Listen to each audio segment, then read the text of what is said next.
There's no reason to become alarmed, and we hope you enjoy the rest of your flight. By the way, is there anyone on board who knows how to fly a plane? Welcome to Avoiding Real Estate Turbulence podcast. This is your pilot, John Lafferty with Century 21 Town and Country. And this is Tony Abate with Ross Mortgage, and we are your real estate pilots. Our job is to be sure your real estate, or to be your real estate advocate, and to also make sure you're educated about the buying and selling process.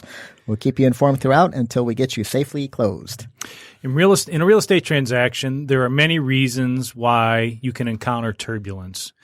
Today, I thought we'd talk about some topical issues affecting the market that can potentially create some real bumpy turbulence. Yeah. You know, there's the huge elephants in the room in our business right now. Of course, Zillow and Redfin and you name it. It seems like whenever you do a Google search, there's another soon-to-be monster-sized company, and it's resulting not necessarily so much in our area, John, but in you've used the term iBuyers before. And it, from my perspective, from a lender perspective, we're kind of one step removed from what you see. It takes on the appearance of these massive companies, these aggregators of data, really is what they are, wanting to get a little more to the street level transaction. Is that kind of what they're trying to do? Yeah, you're exactly right. There's a lot of money in real estate. There's been a lot of money transacting in real estate. Mm-hmm. And these companies that have kind of been out on the periphery for a while have decided we want a piece of that pie. Mm-hmm. And so they're creating these large entities that are seed funded through investors and other ways. So they have these large investment capital. Mm-hmm. And so they're going into markets and trying to buy homes cash. Call them, hey, we're going to eliminate the listing agent and we're going to save you, Mr. Seller, money. We may need to pay a buyer agent, but we're going to save you at least on the one side, and we're going to pay you all cash. We're going to close quick. It's going to save you money in the end. Boy, John, I tell you, it's maybe this is the old man cynic in me, but it almost sounds a little bit like if it's too good to be true, it probably is. And on the surface, it sounds like they're saying, hey, well, we can cut out the middleman to save that money. Aren't they just a different middleman? They are. Yeah. Because they're still going to charge you a fee. So they're not here for charity, are they? No. And think about it. Basically, what they are is a large conglomerate investor. Mm-hmm. And what do investors do when they're going to either flip a home or maybe put some remodeling into it and turn around and sell it? Some of them they'll hold on to for investment property. So from that perspective, maybe not so much. But I'm talking more about the homes that they're going to buy low and try to sell for a profit. Mm-hmm, mm-hmm. How does that benefit a seller? It doesn't really. Yeah. Because you're not exposing your home to the existing pool of buyers who are out there potentially looking to buy that home. Now, there are a small sliver of sellers who either have to sell it quick for some reason or maybe don't want to deal through the normal rigmarole and just want a quick transaction for whatever reason. So from those two perspectives, sure, I get it. I understand maybe the convenience of it all is worth it. Yeah, it sounds to me like it's going to be convenience at a high price, and it also sounds like a benefit that's going to kind of ebb and flow with the market. So, for instance, in our market here right now in Southeast Michigan, and this is more your topic than mine, you have a good home and it's priced right and it's marketed with a professional real estate agent. These homes are not staying on the market a long time. I mean, it may not be as aggressive as a seller's market before, but it strikes me as we're not in a market where a seller has to concede to giving away part of their profit in the interest of time. It's a valid point, a good point, and let's just address it. Yeah, the market is transitioning. It is. Are we in a buyer's market? No. I don't think so. Yeah. No, we're not. Yep. Are we in a seller's market? No, we're not.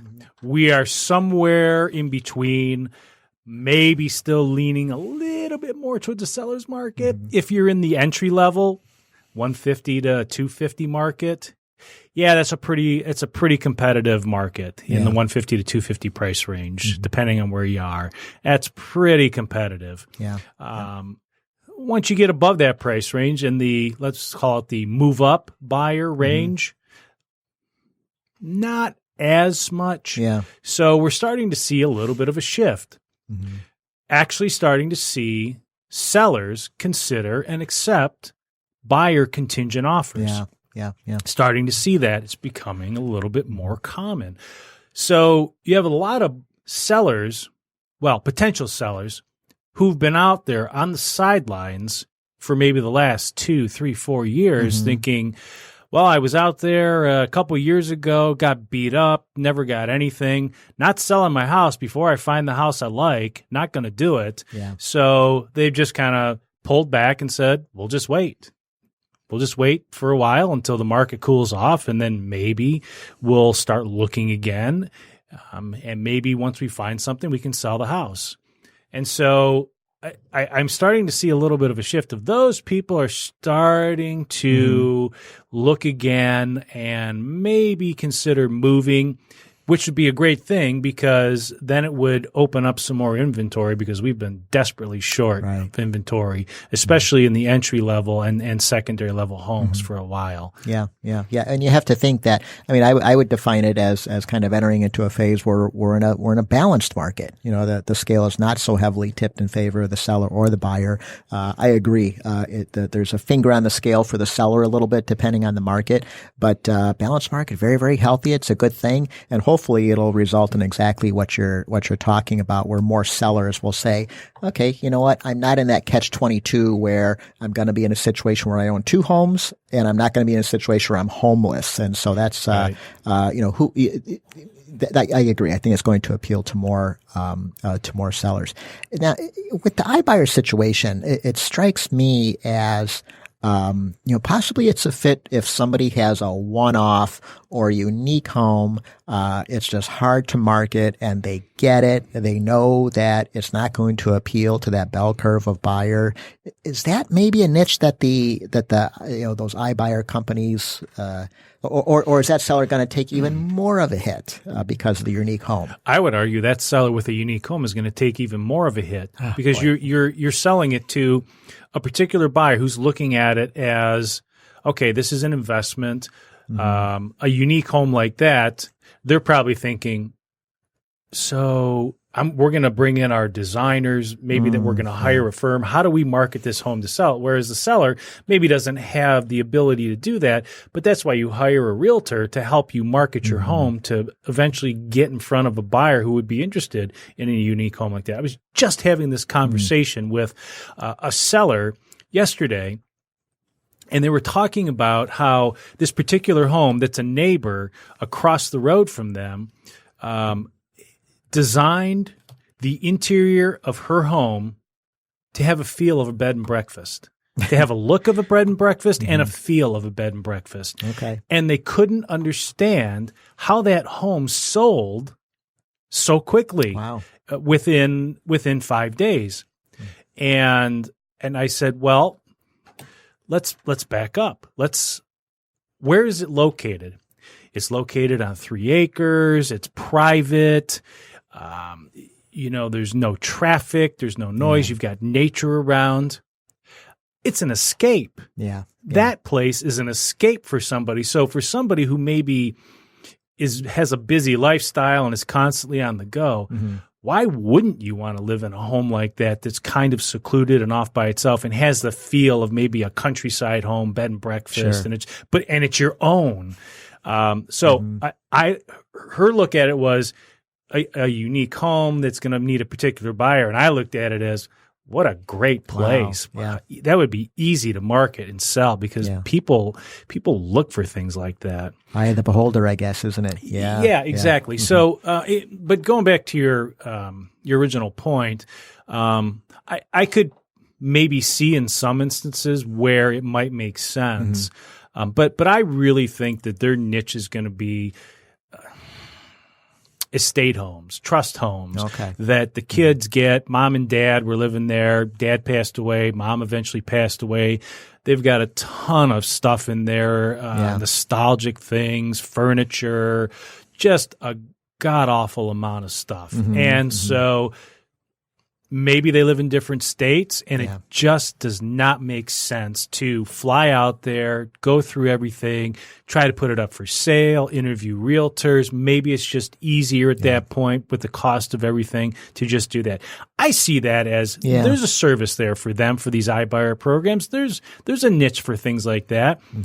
And in those cases, I could probably see how that makes sense. Yeah, absolutely. Yeah.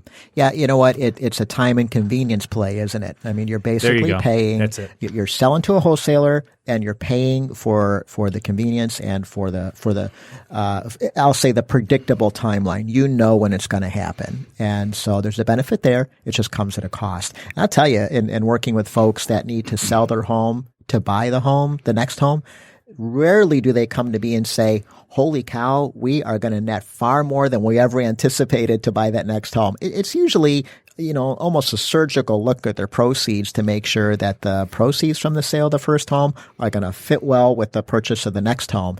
And you start cutting into that, and well, it can just drastically change what their next home looks like as their profits are reduced.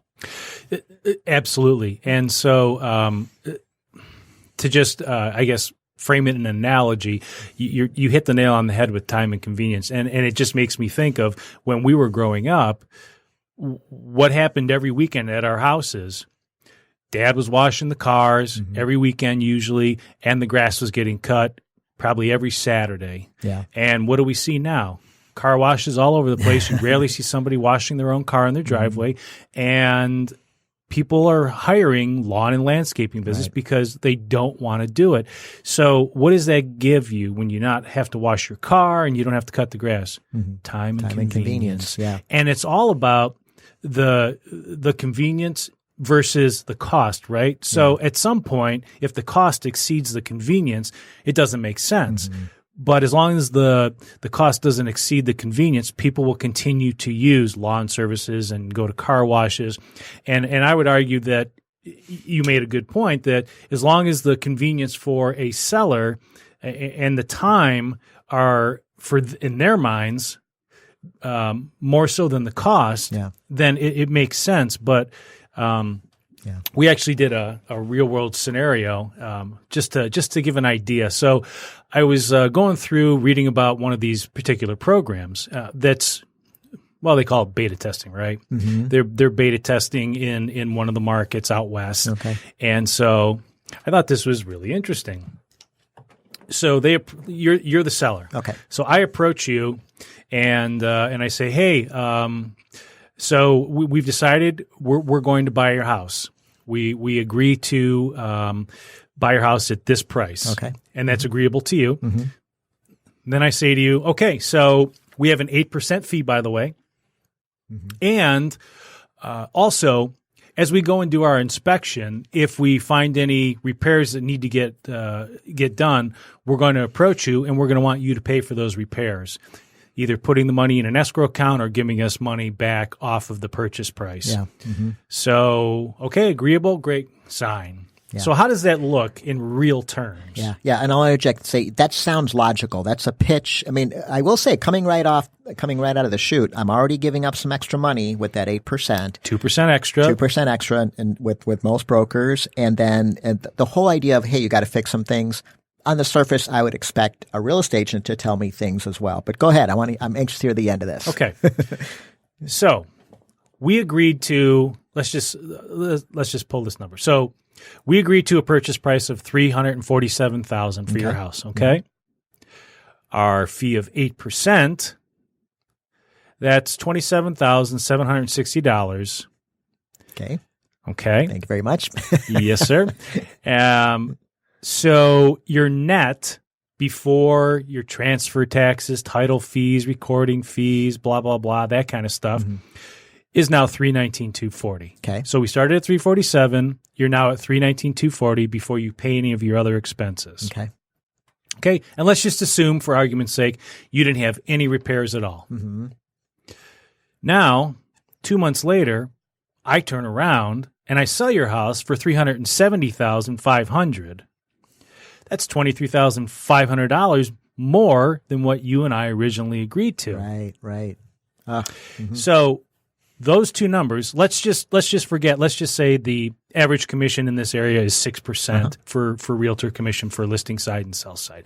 So let's just take the extra 2%. In addition to the $23,500 that we made above and beyond what we paid you, for a seller, that's over $30,000, almost $30,500 that they left on the table. That's $30,000. So you have to ask yourself at that point, I mean, maybe when you're in the heat of it in the negotiation, you don't see it, but I got to believe that a seller looking at what their house sold for 2 months afterward, after they sold it, has got to be kicking himself saying, I left almost $30,500 on that's money I left in the kitty. Yeah, I wish a professional real estate person would have told me otherwise before I signed on the dotted line. Yeah, they just got to have that conversation. You know, time and convenience. If I'm feeling extra sporty, I'll spring $10 for the car wash. But leaving $30,000 on the table for a home sale, that's substantial. If we're talking in the $750,000 and up price range, maybe that $30,000 for that seller for convenience and time is worth it. But I got to believe in the mid 3 price range, that's almost 10% that you're leaving behind on the table. That's a pretty significant hit. Right. Well, and you know what? And plus, too, the numbers are going to scale. You start getting into those higher price ranges like you're talking about. It's 8% of a larger number now. Right. It's still an eye opener. And my goodness, I have to wonder how many sellers ultimately see their own home resold, because it's all out there, right? I mean, it's public records, it's Zillow, whatever the case may be, and then they get wind of that selling price. That's got to be a painful reveal for them to see. It's got to be a painful and frustrating reveal. Yeah. There's a better way. And I would imagine too that when they're going through the inspection process, that their inspectors really scrub the property thoroughly to find those repairs. You know, you brought up the analogy before. It's like turning in a lease car. And I had one experience myself. I'm turning in a lease car to a particular dealership, and it wasn't in perfect condition. I'll be honest. You know, the two front tires were pretty bald, so I figured I was going to have to take a hit for that. Sure. And the guy inspecting it was walking around and looking at things, and he's marking his little clipboard, and he said, "Well, this is what I got. I found some scratches. I found this, and the two front tires are bald, and this and this." And I knew how much the tires cost because I had replaced the two rear ones not too long before that. So I thought, okay, each tire is about $175, so that's $350. They're probably going to charge me a $75 service fee, whatever. So I'm figuring, okay, $425. Because while he says, all right, $750 later, I said, $750. Wow. What is that for? He said, look, young man. We have to charge you something. I'm not doing my job if we're not charging you something. See, that's just opportunistic, you know? Oh, my gosh. And, of course, an inspector, this iBuyer company is never going to say to you, we got to charge you something. We got to recoup something. They'll be a little more savvy, I imagine. Of course. But that roof, boy, it's got 3 years of life left. I don't know. We made it. Looks like there's some staining on that decking under there. It looks like recent. Wait a second. I've never had. Well, and you know what I'd be troubled by. So okay, you acknowledge that the seller company says I have to do this, this, and this, and you bite the bullet, you reduce the price. What if you find out that they sold that home and never made those repairs? You know, I mean, that's just again, you know, it just sounds like a really opportunistic event. And that really hurts, right? If you gave them $10,000 or $12,000 off the price or concessions, however you want to look at it, and they didn't do anything with it. They just turned around and flipped the house and sold it and made money on top of it. Yeah. But I would also say that in the real market too, how many times do you have a buyer? Well, you wouldn't know this because we never show lenders inspection reports ever. No. Don't ever show a lender an inspection report. So we've had, there's been instances in the past where a buyer would negotiate for a particular repair, a credit for that, because the seller didn't want to do the repair themselves. And then you go to list the house 3 years later and say, hey, so did you ever use the fireplace? Nope. Did you end up getting lining done? Nope. Did you get that ceramic split? Nope. So we're going to have an issue with the fireplace. Yep. Okay. I see. So they got the credit at the time of purchase, but then they never use that credit. Okay, I get it. I guess it's just a cynic in me looking at the numbers, but I have to imagine, to your point, it's a pretty aggressive sell on that iBuyer company's part to say, we're going to whittle away that net price of that buyer in the interest of making sure that our profit is where we expect it to be. And if the seller accepts, then caveat emptor, nobody forced them, nobody twist their arm. Yeah, what was interesting is in this particular article that I read was the actual company itself saying, hey, look, our profit margins are pretty thin, and we're okay with that. We're okay with a real thin profit margin. And of course, in my head, I'm thinking, that's BS. Yeah. What company is out there to live on razor thin profit margins? Sure. You can't exist, because if you're on a razor thin profit margin, all it takes is a few missteps on properties that you overpay for, and you're in the red, and pretty soon you're under water. Yeah, and whoever said accounting is a boring science, right? I mean, it could be a thin profit margin because of a variety of things, including maybe some really fat salaries of the people that are negotiating those deals. So thin profit margin is not an argument in my book that they can make. It's they're buying wholesale and they're selling retail.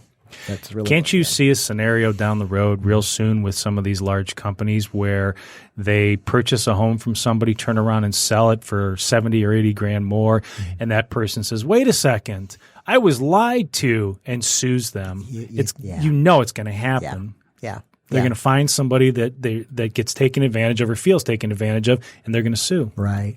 Yeah. I agree with you. These are not B2B business transactions. These are consumer transactions, and the court looks out for that individual, whether it's appropriate or not. And so I think you're onto something. It's one thing from private seller to private seller. It's a different thing when a corporation is the seller and the individual is the buyer, I think, anyway. No, I agree with you. So I think I think there's a use for them and a purpose, but I think in a very narrow circumstance. Yeah. So we had talked earlier. It's a pretty small sliver of the market that is taking advantage of that. And would you say it's all indications are that that's going to continue? I mean, it'll be out there, but we're not necessarily seeing signs that that's going to be a dominating force in the real estate market. I mean, I would have to think that most consumers are going to prefer to call somebody like yourself, a full-time real estate agent who is in this every day and truly looking out for the consumer.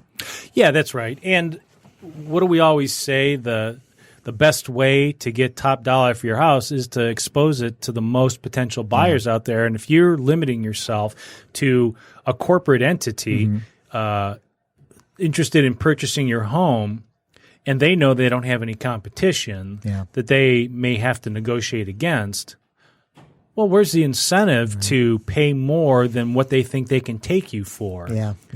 It's an interesting analogy. Most sellers would probably not put their home on the market, and then when they get their first low offer, just be inclined to take it.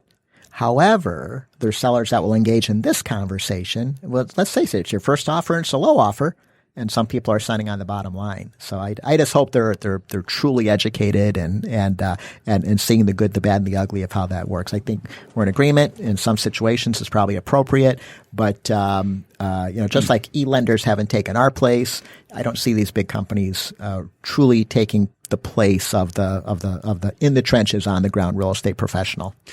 No, I agree with you, and I was having a conversation with somebody the other day, and I said, couldn't you see a scenario if this thing gets big enough where somebody starts fiddling with the analytic numbers for values in certain areas that they may be looking to buy in, because people do go out and look at the Zillow estimate and other estimates out there.